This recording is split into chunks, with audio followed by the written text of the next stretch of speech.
Indonesia, salam Nusantara dari Sabang sampai Merauke, dari Miangas sampai Pulau Rote. Mantaplah iman kita, mantaplah kasih kita, mantaplah pengharapan kita. Tentunya dalam Yesus Kristus menjadi Tuhan dan Juru Selamat kita dan Juru Selamat dunia. Jangan katakan bahwa Yesus bukan Tuhan. Jangan katakan bahwa Yesus bukan Juru Selamat. Dia adalah Tuhan, dia adalah Juru Selamat. Kalau engkau percaya, engkau diselamatkan. Dan karena Ia sudah berkata, Akulah jalan dan kebenaran dan hidup, tiada seorang sampai kepada Allah kalau tidak melalui aku. Petrus juga berkata, dan keselamatan tidak ada dalam siapapun juga selain dalam Dia. Karena di bawah kolong langit ini tidak ada nama lain yang diberikan kepada manusia yang olehnya kita dapat diselamatkan. Firman-Nya berkata, karena begitu besar kasih Allah akan dunia ini sehingga Ia mengaruniakan anaknya yang tunggal supaya setiap orang percaya kepadanya tidak binasa. Roma mengatakan dengan hati percaya, Roma 9 ayat 10 dengan hati, Roma 10 ayat 9, dengan hati percaya engkau dibenarkan, dengan mulut mengaku engkau diselamatkan. Semoga di hari Minggu ini kita mempersiapkan hati kita untuk beribadah, dan sebelum kita beribadah izinkan kita mendengarkan firman Allah. Puji nama Tuhan. Atau di tengah perjalanan kita mendengarkan firman Allah. Puji nama Tuhan. Mari kita berdoa sebelumnya. Terima kasih, biarlah kami membiarkan roh Tuhan berdiam di dalam hidup kami, dalam nama Yesus. Amin. Firman Allah dalam Yohanes 14 ayat 16 dan 17 dikatakan di sana, Aku akan meminta kepada Bapa dan Ia akan memberikan kepadamu seorang penolong yang lain supaya Ia menyertai kamu selamanya, yaitu Roh kebenaran. Dunia tidak dapat menerima Dia sebab dunia tidak melihat Dia dan tidak mengenal Dia.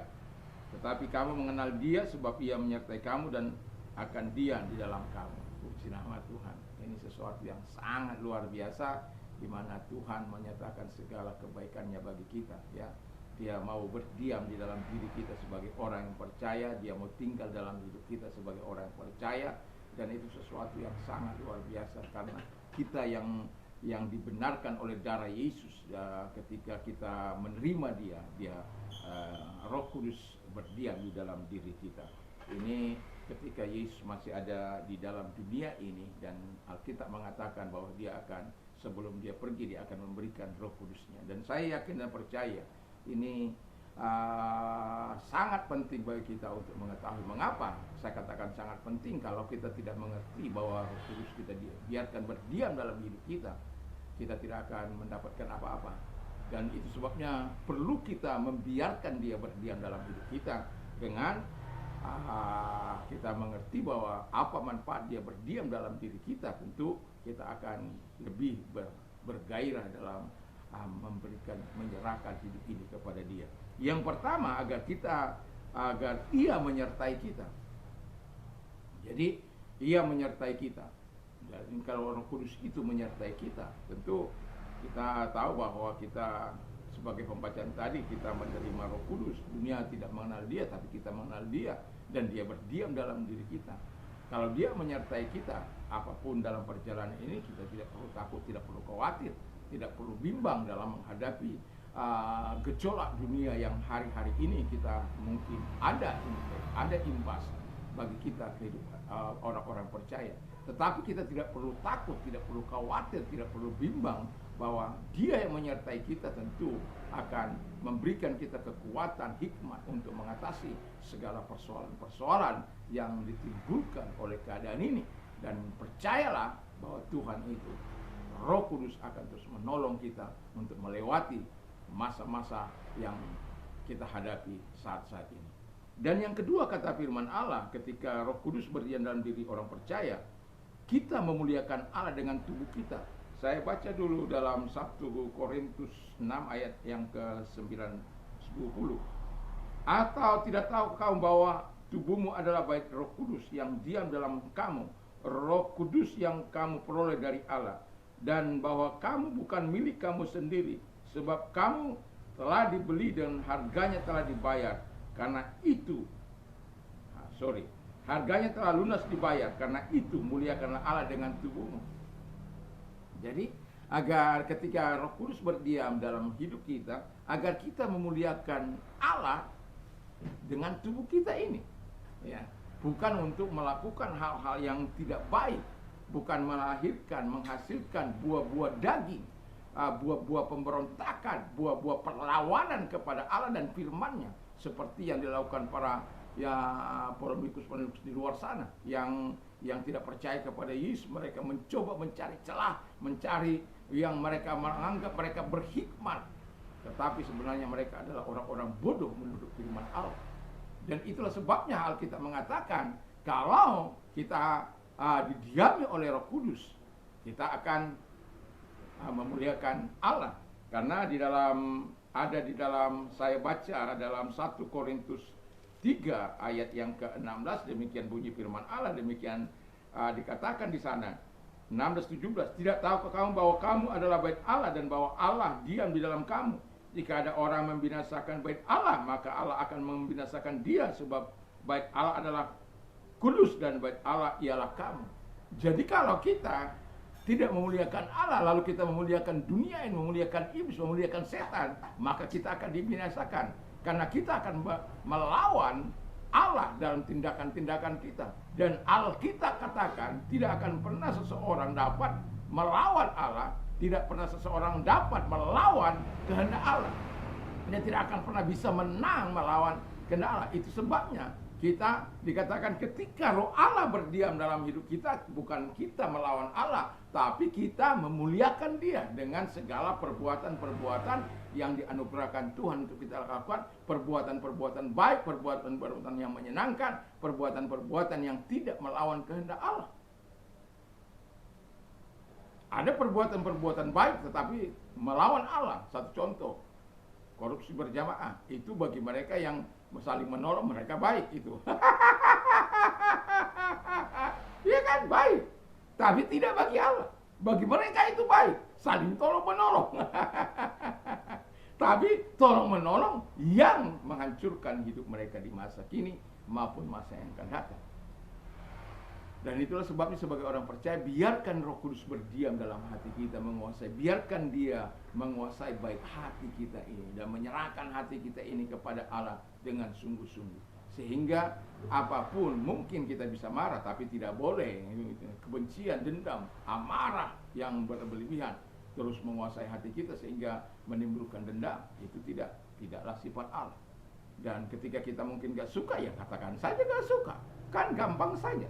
Tapi kadang-kala orang lebih baik kasih yang sembunyi-sembunyi daripada teguran yang nyata-nyata. Tapi saya penganut adalah lebih baik teguran yang nyata-nyata daripada kasih yang sembunyi-sembunyi. Gak ada gunanya kamu sudah melihat kejahatan, kamu tidak mengatakan sebenarnya. Dan itulah sebabnya saya mengatakan kepada kita, biarkan Dia berdiam dalam hidup kita. Dan juga kata firman Allah yang ketiga, kita agar kita mendapat jaminan kebangkitan. Saya bacakan Roma dulu supaya ada dasar dalilnya, kata orang. 8 ayat yang ke-11.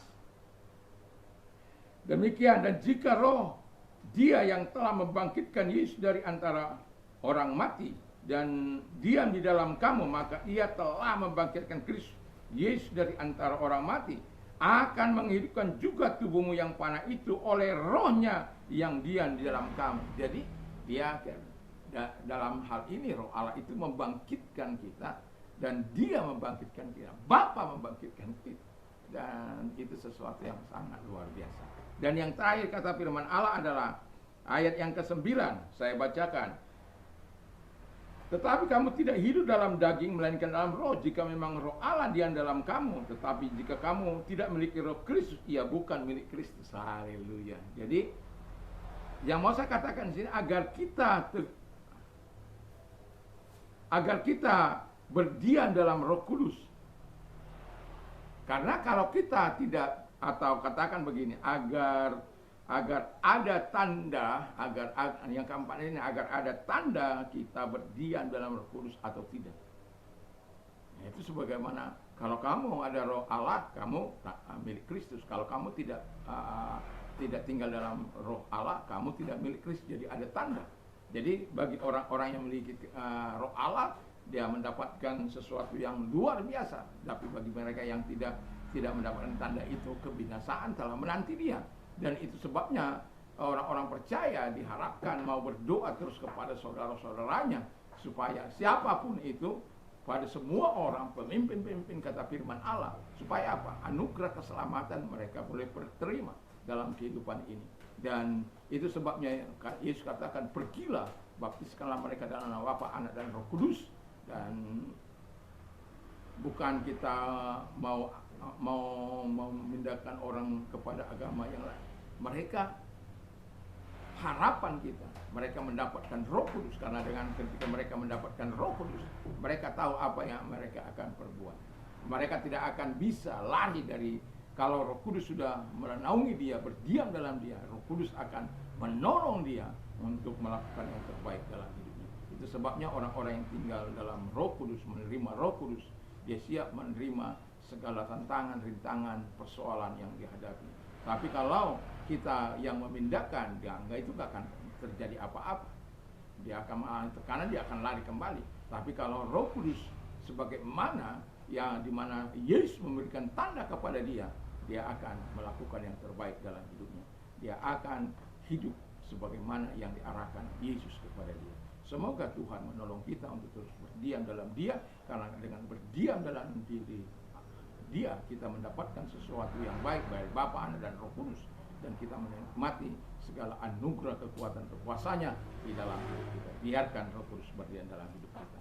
Tuhan Yesus memberkati, dan mari kita berdoa. Terima kasih, biarkan kami terus membiarkan Engkau berdiam dalam hidup kami. Dan kalau ada yang sakit, kami perintahkan segala sakit penyakit mereka tentang keluar, dan oleh Biluris mereka sembuh, oleh kuasa mereka sembuh, oleh kuasamu mereka sembuh di dalam, oleh firman mereka sembuh di dalam nama Yesus Kristus.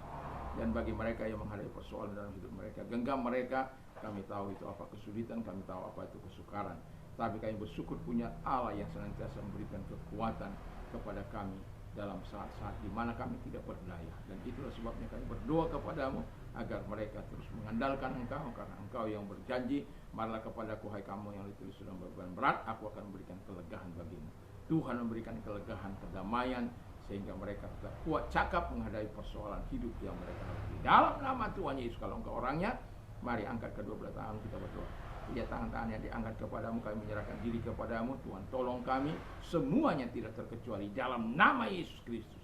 Pertolongan-Mu datang kepada kami semuanya, sehingga kami tetap bisa memuliakan Engkau di dalam semua keadaan kami. Terima kasih. Kami bersyukur dalam nama Yesus. Haleluya. Amin. Selamat hari Minggu. Selamat kita beribadah kepada Tuhan. Tuhan Yesus memberkati kita. Mantap, mantap, mantap.